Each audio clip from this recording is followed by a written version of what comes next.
बिस्मिल्लाहिर्रहमानिर्रहीम। अस्सलाम वालेकुम। एक नई सुबह, नया दिन, बहुत सारी ख्वाहिशों, उम्मीदों और ढेर सारी दुआओं के साथ आज का व्लॉग स्टार्ट करते हैं।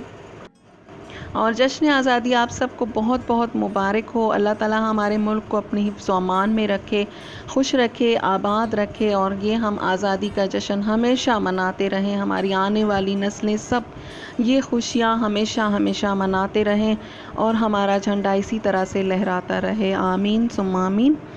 और ये अब मैं बना रही हूँ चाय, और चाय जो है इसके लिए मैंने कभी आप लोगों से शायद शेयर नहीं किया। ये मैंने किसी ने मुझे बताया था कि चाय के लिए इस तरह से बना के रखो। उन्होंने मुझे ये चाय पिलाई तो मुझे बहुत अच्छा लगा। पहले मैंने कभी भी सौंफ चाय में नहीं ऐड की थी, ये फ़र्स्ट टाइम उन्होंने मुझे बताया। तो फिर मैंने भी इसी तरह से इसका पाउडर बना के रख लेती हूँ, सौंफ और इलायची का। और फिर चाय बिल्कुल तैयार हो जाए तो फिर आखिर में ये डाल के और फिर दम दे देती हूँ, तो फिर चाय बहुत अच्छी बनती है। वो लोग कश्मीरी, उन्होंने मुझे ये बताया था कि इस तरह से मैं पहले सौंफ उबालती थी, उससे चाय काली हो जाती थी, तो इस तरह से अगर डालें तो चाय बहुत अच्छी बनती है। और ये इससे पहले के क्लिप्स हैं, ये मैंने एक गोश्त इस तरह से बनाया था, तो मैंने कहा कि मैं आप लोगों से शेयर करूं कि इस तरह से बहुत अच्छा बना था। तो गोश्त जो है वो मैंने रख दिया था, जिस तरह से मैं रखती हूँ गलाने के लिए, उसका ख़ुद का अपना ही जो गोश्त का पानी होता है उसी में ही अदरक लहसुन डाल के और पहले ज़्यादा आंच करके फिर कम करके दम पर रख देते हैं।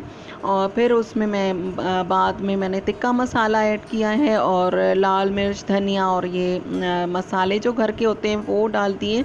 और इसके बाद इसको मैंने स्मोक दे दिया है, भुनाई अच्छी से करके, थोड़ा सा ऑयल बाद में डाल के और फिर मैंने इसको स्मोक दिया, तो बहुत अच्छा ये बनता है। गोश्त में अगर पहले ही पानी डाल के रख देते हैं ना तो फिर वो नहीं गलता। अगर उसको पहले हल्की आंच पे रखते हैं और उसका अपना पानी जो है वो खुश्क हो जाए तो फिर वो अच्छे से गल जाता है। और इस तरह से ना बिल्कुल ये रेशा हो गया था, बिल्कुल सॉफ्ट हो गया था और ये अच्छा बनता है। मैं इसी तरह से ये गोश्त बनाती हूँ। और इसके साथ बनाऊंगी रोटियां, और रोटी मेरी कभी भी इतनी मतलब गोल नहीं बनती है। ये गोल बन गई थी तो मैंने वीडियो बना ली। मुझसे अच्छी रोटी नहीं बनती, मैंने पहले भी बताया है। फूली हुई जो अच्छी रोटियां होती हैं ना वो मुझसे नहीं बनती हैं, शायद इस वजह से कि कभी भी मैंने रोटियां नहीं बनाई। हम 3 बहनें, और हमारी जो बीच वाली जो बहन है मुझसे छोटी और छोटी से बड़ी वाली, तो हमेशा रोटियां वो बनाती थी। और आजकल वो बहुत ही ज़्यादा एक्सपर्ट हो गई थी। जब उसकी शादी होने वाली थी तो वो कहती थी कभी मुझे सालन भी दे दिया करो, क्योंकि मुझे सालन तो बनाना आएगा ही नहीं वहाँ जाकर। हालांकि अभी माशाल्लाह से इतनी अच्छी कुकिंग कर लेती है। तो मैंने कभी भी रोटियां, मेरी छोटी बहन ने भी रोटी नहीं बनाई थी और मैंने भी वही बनाती थी। बीच वाली जो बहन है, हम सालन बनाते थे। तो अब ये जो है वो गोश्त इस तरह से बन गया था। इसके साथ मैंने अचार ले लिया था, और ये पूरा मैं नहीं खाऊंगी, मेरे हस्बैंड के साथ ही खाऊंगी।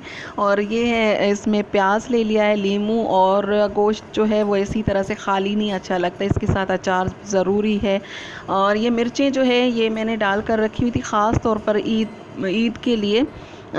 इसमें ना सिरका डाल के, नमक सिंपल, और ये मिर्ची डाल के उसमें रख दी थी। इसमें मैंने थोड़ा सा पानी ऐड कर दिया था, बॉयल किया हुआ ठंडा, क्योंकि मेरा गला अक्सर जल्दी ख़राब हो जाता है, तो ज़्यादा खट्टा कम करने के लिए सिरके का थोड़ा सा पानी ऐड कर दिया था। तो ये मिर्चें अच्छी बनती हैं। इसके बाद मैं सब्ज़ी लेने के लिए गई तो मुझे ये वाला ठेला नज़र आ गया। यहाँ पर मुझे ये जो डोई होती है लकड़ी वाली, ये मेरे पास जो है वो एक तो टूट गई है और दूसरी जो है वो काफ़ी बड़ी है, तो मुझे लेनी थी।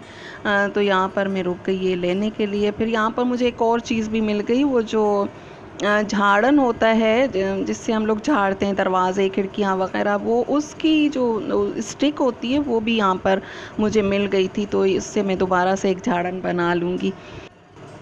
और सब्ज़ी मैंने और कोई भी नहीं ली, सिर्फ टमाटर लिए, क्योंकि सब्ज़ी इतनी महंगी और इतनी पुरानी सब्ज़ी, बिल्कुल फ़्रेश भी नहीं थी, दिल भी नहीं चाह रहा था, और ऊपर से इतनी महंगी, 200 रुपये से ऊपर तक किलो जा रहा था। तो फिर मैंने कहा कि इसका कोई फ़ायदा नहीं है। तो अगर फ़्रेश हो तो फिर भी चलें, कहेंगे भाई सब्ज़ी अच्छी है चलो पैसे दे दो, लेकिन सब्ज़ी भी अच्छी नहीं है तो फिर फ़ायदा तो है नहीं उसको लेने का।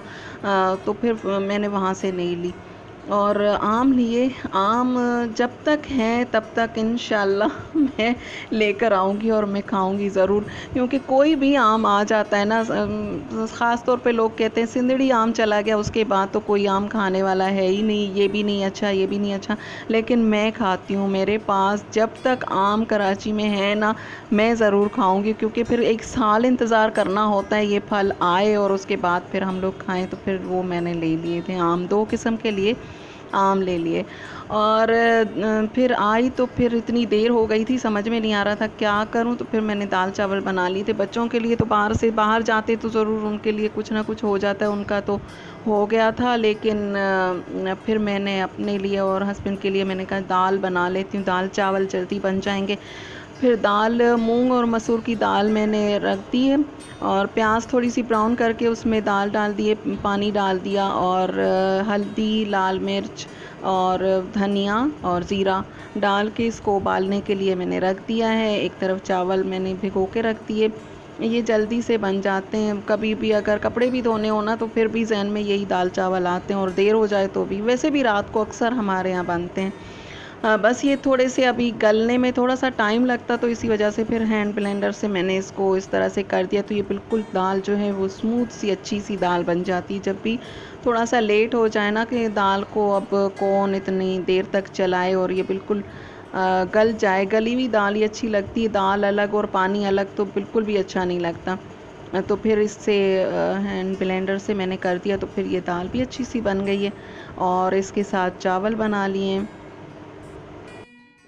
और 14 अगस्त को काफ़ी लोगों की बर्थडे होती है, मेरे भतीजे की भी बर्थडे होती है, तो कभी भी उनकी इस तरह का कोई इत्तेफाक नहीं हुआ कि उनकी बर्थडे पर हम लोग चले गए हों, क्योंकि डेट ही ऐसी है कि हम लोग छुट्टियों में जाके आ चुके होते हैं। तो मैंने कहा था कि जब केक कट करो तो मुझे उसकी वीडियो बना के भेजना, तो उन्होंने वीडियो तो नहीं भेजी लेकिन तस्वीरें भेज दी, कहीं बाहर जाकर उन्होंने केक काटा है। और ये है आज़ाद साहब का केक, क्योंकि वो 14 अगस्त को पैदा हुए तो उनका नाम आज़ाद है, और ये इनका केक है। अल्लाह ताला इसे लंबी ज़िंदगी दे और नज़र बद से बचाए, हमेशा खुश रखे, आबाद रखे, आमीन। और कैसी लगी आप लोगों को आज की वीडियो? पसंद आए तो लाइक शेयर सब्सक्राइब ज़रूर कीजिएगा। दुआओं में याद रखिए। अल्लाह हाफिज़।